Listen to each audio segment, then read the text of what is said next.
Hi everyone, আজ তোমাদের সাথে একটা ঘুরতে যাওয়ার ভিডিও শেয়ার করব। আজ আমরা চলে গেছিলাম নিউ টাউনের জুতে। এখানে নতুন হয়েছে হরিণালয়, তোমরা গুগলে সার্চ করলেই পেয়ে যাবে। ইকো পার্কে 6 নম্বর গেট দিয়ে গেলেই সামনেই পড়ে হরিণালয়। যেহেতু নতুন হয়েছে আর 6টা পর্যন্ত খোলা থাকে, সে কারণে অনেক দিন থেকে যাবো যাবো করে যাওয়া হচ্ছিল না, কারণ ডিউটি থেকে আসার পর আর টাইম হতো না, 6টা বেজে যেত, সে কারণে আর যাওয়া হয়ে ওঠেনি। তাই আজকে বেরিয়ে পড়লাম আর আমরা এখন পৌঁছে গেছি। আমরা দুজন এই হরিণালয় এর সামনে গাড়িটা এখন পার্কিং করে নিয়েছি। এখানে গাড়ি পার্কিংয়ের কষ্ট অনেকটাই বেশি, 50 টাকা নিয়ে নিল। সব জায়গায় 20 টাকা 40 টাকা না, এখানে 50 টাকা। তারপরেই আমরা টিকিটটা কেটে নিলাম। টিকিটের প্রাইসটাও অনেকটাই হাই, দুজনে 50 50 100 নিয়ে নিল। তারপরে আমরা ঢুকে পড়লাম। ঢুকেই অনেক অনেক রকমের পাখি, যেগুলো আমি ফার্স্ট টাইম দেখছিলাম, আগে কখনো দেখিনি। আর ওর পাখির নলেজটা এতটাই বেশি, ও সব পাখিকে চেনে, এমনকি পাখির প্রাইস কত সেটাও পর্যন্ত জানে। তাই ওর আরও খুব ভালো লেগেছে, কারণ ও যেহেতু পাখি সম্পর্কে ইন্টারেস্টেড, সে কারণে। আর এখানে অনেক অনেক পাখি আছে, মানে পাখির ভ্যারাইটিটাই বেশি। এছাড়াও আছে অনেক জিরাফ, জেব্রা, সব কিছুই আছে, ক্রোকোডাইল সব আছে। কিন্তু সব মিলিয়ে আমার মনে হলো 50 টাকা যে টিকিটের প্রাইসটা না,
অলমোস্ট কমপ্লিট। আর 6টা বেজে গেছে, যেহেতু আমরা ওই 5টার সময় গেছিলাম।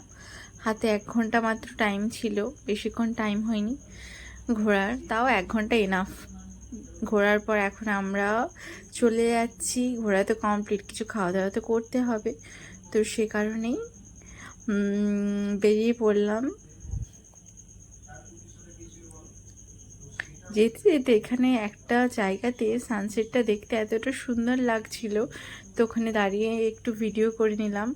একটা প্লেন যাচ্ছিল আর সূর্যটা অস্ত যাচ্ছিল, দেখতে এতটাই সুন্দর লাগলো, তাই ওখানে দাঁড়িয়ে একটু ভিডিও করলাম। তারপরে পৌঁছে গেলাম ফুচকা দোকানে। আমরা এখানে রেগুলার কাস্টমার এই কাকুর কাছে, আর ফুচকাটা এত টেস্টি বানায়, তাই জন্য আমরা প্রায় অলমোস্ট রেগুলার কাস্টমার।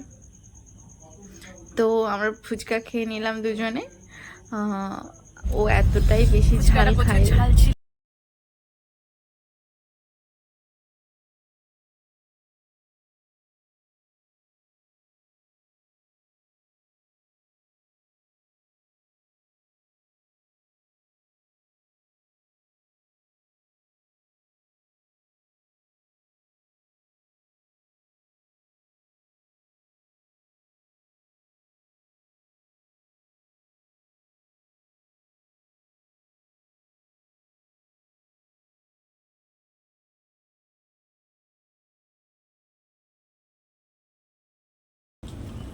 তো আমরা পৌঁছে গেছি এখন অ্যাস্ট্রো টাওয়ার, ওটা আমাদের বাড়ির কথা বলে চলে আসবে। তো ওখানে এখন পার্লারে পৌঁছে গেছি। তো ও ওখানে গেছিলো আমার সাথে, ও বসেছিল, আর আমি আমার কাজ কমপ্লিট করে নিলাম। তারপর ওখান থেকে বেরিয়েই একটা ধোসা দোকান ছিল, আর ধোসা আমার এত ফেভারিট, তো ও বললো যে ধোসা খাওয়ার কথা, তাই একটা ধোসা নিলাম দুজনে মিলে, দিয়ে খেয়ে নিলাম। তারপরে ওখানে যে আঙ্কেল ছিল উনি বললেন যে আমার এখানে দই বড়াটা ফেমাস, আপনারা একবার ট্রাই করুন। সে কারণে আমরা দই বড়াটা খেলাম। দই বড়াটা সত্যি টেস্টি ছিল, কিন্তু প্রাইসটা একটু বেশিই ছিল। সে যাই হোক, আমাদের ঘোরা কমপ্লিট। এরপরে কিছু ছবি টবি তুলেছিলাম, ওগুলো শেয়ার করলাম। এরপর আবার কখনো অন্য ভিডিও নিয়ে আসবো। ভালো থাকবেন আপনারা। ভিডিওটা ভালো লাগলে কমেন্টে জানাবেন, আর চ্যানেলটাকে সাবস্ক্রাইব করবেন।